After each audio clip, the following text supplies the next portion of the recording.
de fazer então a resistência interna dentro do circuito. Tá bom? Então a gente fez o exemplo da letra C. Vamos então para a letra D, olha só. Considere um gerador não ideal.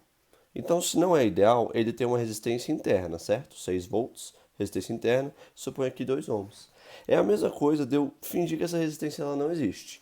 Mas vamos entender como é que funcionaria. Ficaria U igual a R vezes I. O U seria 6 volts, é igual ao R equivalente, esses dois estão em série, 4 ohms, vezes a corrente. Logo a corrente, simplificando, vale 3 meios. Tudo bem? Sem problema algum, né? Mas se liga, o gerador, ele produz uma máxima DDP de 6 volts. Porém, o meu gerador é isso aqui, ó.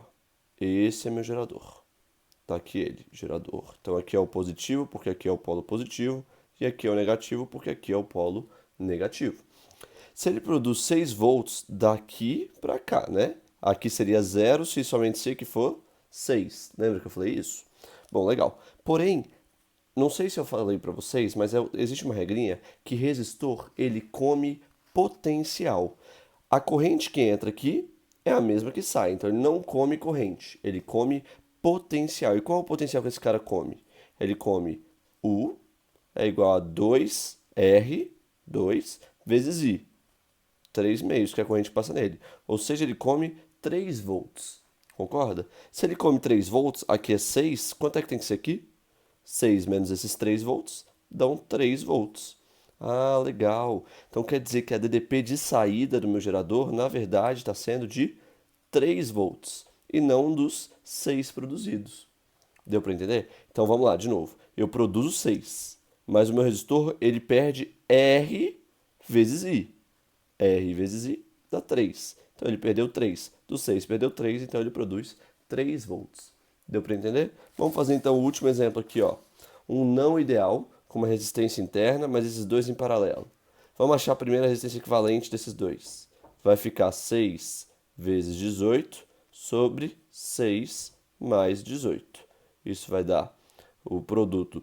Isso aqui, 6 vezes 8 é 6 vezes 3, então vai ficar 36 terços dividido por 27. Tudo bem? Faz essa conta aí, eu tô sem calculadora aqui, mas dá pra fazer, né? 36 terços, aqui dá pra cortar, o 27 é 27? É nada, ó, é 24.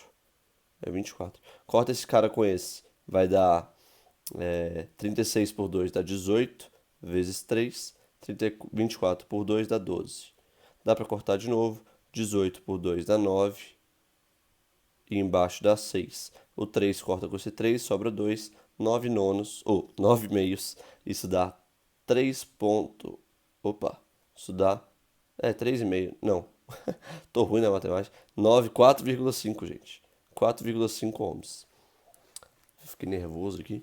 4,5 essa resistência equivalente. Somando com esse cara, eu tenho que U é igual a R, quem é R? 4,5 mais 2, vezes I, certo? Então a minha corrente é de 12 por 6,5 amperes. Tá aí, essa é a minha corrente. Sem problema nenhum, bonitão. Legal. Agora a gente tem que levar em consideração que esse cara ele produz 12 aqui, né? Porém, meu gerador é isso aqui tudo. Ele tem uma resistência interna, ele produz 12, mas ele não dá 12, certo? Ele dá um pouquinho menos. É 12 menos RI, 2 vezes esse valor aqui. Então ele vai produzir, sei lá, uns 8 volts aqui, se aqui for 0 volts. Tudo bem? Beleza, então. Concluímos que toda vez que tivermos um gerador, concluímos que toda vez que tivermos um gerador não ideal, ou seja, com resistência interna Rzinho, a tensão U nos polos, ela é definida como sendo U é igual a total produzida menos a que a resistência interna ela come. Eis a fórmula do gerador. U igual a epsilon menos RI. Decorem, importante. U igual a epsilon menos RI. E no gerador ideal? No gerador ideal eu tenho uma resistência interna? Fala não. Então no gerador ideal eu tenho que U é igual a epsilon. Ah, que legal, U igual a epsilon. Bacana, né? Bem tranquilo, zero difícil, U igual a epsilon. Bom, vamos falar rapidamente do gerador em curto-circuito. Bom, essa parte ela é muito importante. gerador em curto-circuito. Esse é nosso próximo passo. O que significa curto-circuito? Primeira coisa, a gente tem que saber o que significa. Muitos respondem, curto-circuito é quando não passa corrente. Isso está errado, olha só. Está errado. Não é quando não passa corrente. Curto-circuito é quando não há uma diferença de potencial. Para um resistor ôhmico, ou seja, um resistor que segue a lei de Ohm, nós temos que U é igual a R vezes I. Para uma resistência que esteja numa diferente potencial, eu tenho uma corrente. Como minha diferente potencial é zero, logo a minha corrente tem que ser zero, certo? Porém, nem sempre, eu disse, nem sempre, curto-circuito não vai passar corrente elétrica, entendeu? Alguns casos vai. E o caso que vai passar é justamente no gerador em curto-circuito. Ah, então quer dizer que, como eu expliquei para vocês, U igual a RI, se U tende a zero, a corrente tende para zero. Legal. Agora, se liga no gerador. Nós temos um gerador aí. Um gerador que tem sua resistência interna R, seu epsilon, né? Esse epsilon, eu não sei se eu falei no vídeo anterior, mas ele se chama força eletromotriz. É o que a gente chama de FEM, força eletromotriz. Então eu posso escrever aqui, é a força eletromotriz. Esse é o nosso epsilon, força eletromotriz, tá bom? Então, qual é a corrente que passa? Suponha que tem um resistor aqui. A corrente que passa, a gente pode calcular que ela é assim, ó. Epsilon é igual, é o nosso U, né? Rzinho mais Rzão vezes a corrente. Então, a corrente é igual a... Então, epsilon sobre Rzinho mais Rzão é igual a nossa corrente. Legal. Chegamos na fórmula da corrente aí quando temos um resistor. Difícil? Não é nem um pouco difícil. Agora vamos apagar esse resistor. Ixi, balançou tudo aí, né? Vamos apagar esse resistor, finge que ele não existe. Pronto. Parou a tela. Finge que ele não existe. Eita lasqueira. Tá aí. Finge que ele não existe e eu vou curto-circuitar o meu gerador. Ou seja, fechei meu gerador aí. Vamos calcular a nova corrente. Então agora calcularemos a nova corrente. A nova corrente, pensa só. Eu só tenho agora um Rzinho para um U produzido. Então U é igual a R vezes I. Minha nova corrente é Y sobre R. Vou até escrever de azul. I é igual a Y sobre R. Só que essa é a corrente que ocorreu no meu curto-circuito. Lembra que isso aqui foi um curto? Então a gente chama ela de ICC, corrente de curto-circuito. Analise essa corrente de curto-circuito e compara ela com essa outra corrente que a gente achou. Epsilon sobre Rzinho mais Rzão. Você concorda que essa corrente ela vai ser menor e essa vai ser maior? Faz sentido, né? Porque aqui eu estou dividindo pela soma de uma outra resistência. Isso implica que essa aqui é a maior corrente possível que pode passar no meu gerador. Maior corrente.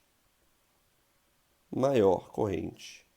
Essa é a maior corrente possível que pode passar no meu gerador. Show? Beleza. Então, a corrente de curto-circuito é a maior corrente possível. A corrente de curto-circuito é a maior corrente possível. Bom, olha só, logo, a corrente de curto-circuito é a maior corrente possível. Lembre-se disso. Repetir algumas vezes porque talvez seja importante, né? Bom, vamos então falar agora do último passo desse vídeo, tá bom? E nesse vídeo agora a gente vai tratar do gráfico, tá bom? O gráfico ele tá aqui, vamos lá. Agora vamos desenhar, tá aí, o gráfico de U vezes I. Mas qual que é a fórmula mesmo do gerador? A gente está desenhando o gráfico do gerador. Se lembre, vamos desenhar o gráfico do gerador. Qual que é a fórmula mesmo? U igual a epsilon menos RI. Não se esqueça que a maior corrente possível é igual à corrente de curto-circuito, que é epsilon sobre R. O que gráfico essa fórmula gera? Se eu quiser desenhar um gráfico de U por I, que gráfico gera? Fala assim pra gente. Boa, é uma reta, é uma reta. Muito bem. É uma reta ainda decrescente. Por quê? Olha o sinalzinho. Toda vez que eu tenho um sinal negativo, é como se fosse y igual a menos ax mais b, certo? O y é meu u, o x é meu i, o a é o r e o b é o epsilon. Tudo bem, tá aí nosso gráfico. É uma reta decrescente, em que u por i. E qual é a minha maior corrente possível? A corrente de curto-circuito. Qual é a minha maior DDP possível? A minha força eletromotriz. Tá fazendo sentido? Então, por exemplo, no meu gerador, se eu aplicar uma DDP de U volts, eu vou ter uma corrente I nesse gerador. Se eu aplicar uma DDP de U2 volts, eu vou ter uma corrente I2 nesse meu gerador. Fácil, extremamente fácil. Vamos analisar agora esse ângulozinho. Olha só esse ângulo. Toda vez que te darem um gráfico, eu estou falando desse gráfico, ele cai pra caramba. Cai de bocado, ele cai muito. Então vamos analisar esse ângulo. Toda vez que tem um ângulo no gráfico, eu penso ou no seno dele, ou na tangente dele, ou no cosseno dele. E nesse caso eu tenho que pensar na tangente dele. Porque a tangente, lembra só, tangente é coca, cateto oposto sobre o cateto adjacente. Quem é o cateto oposto? Cateto oposto é epsilon. Quem é o cateto adjacente? Cateto adjacente é ICC. E o que é epsilon sobre ICC? Passa o ICC dividindo e o R multiplicando. Implica que R é epsilon sobre ICC. Então a tangente de alfa, não escrevi aqui o alfa, né? A tangente de alfa é sempre igual à minha resistência interna. Anota isso aí, que isso é importante. Estou acelerando um pouquinho porque temos pouco tempo, hein? Então analisamos o ângulo, tangente de alfa é epsilon sobre CC, como eu falei aqui, e isso dá resistência interna do meu gerador. Ótimo.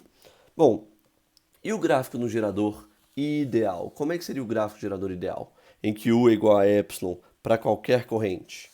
É assim, né? Constante. Vai ser sempre epsilon, epsilon, epsilon, epsilon. Para o gerador ideal. Por quê? Pois não tenho resistência interna. Se eu não tenho resistência interna, olha aqui na minha fórmula. Se eu não tenho resistência interna, esse cara ele tende a zero. Legal, né? Muito interessante. Então, vamos fazer esse exemplinho. Universidade Federal de Viçosa, UFV, e vamos mostrar para você como é simples. No circuito abaixo, R igual a 2 ohms, epsilon igual a 5 volts, e a corrente que passa do negativo para o positivo, então a corrente sobe aqui, é de 2 amperes. Determine a resistência interna. A aplicação direta da fórmula. U igual a epsilon menos RI. O U que é produzido é o que eu não tenho, né? Ele pediu a resistência interna, então seria o U, que é o U desse resistor, concorda? Que o U é esse cara aqui? Nós não temos ele ainda. A gente tem o epsilon máximo produzido, sabemos que esse epsilon, que esse U, na verdade, desculpa, ele é epsilon menos RI, ótimo. Porém, esse mesmo U é essa DDP aqui. E que DDP é essa? Vamos aplicar URI. U está sempre sorrindo. Implica que a DDP no resistor é a resistência dele de 2 ohms vezes a corrente de 2 amperes. Dá 4 volts. Essa DDP é essa daqui, ó, o U do resistor. Logo, o U aqui do meu gerador é o mesmo, eu não tenho mais resistências. Então, esse U ele vale 4 volts. Isso é igual ao meu epsilon, que vale 5 volts, menos a resistência, que é o que eu estou procurando, vezes a corrente, que vale 2. Passo 5 para lá, vai ficar menos 1 igual a menos 2R. Multiplica por menos 1 dos dois lados, nós temos então que R é igual a meio ohms, 0,5. Questão de apenas aplicação da fórmula do gerador. É isso, pessoal. Um abraço.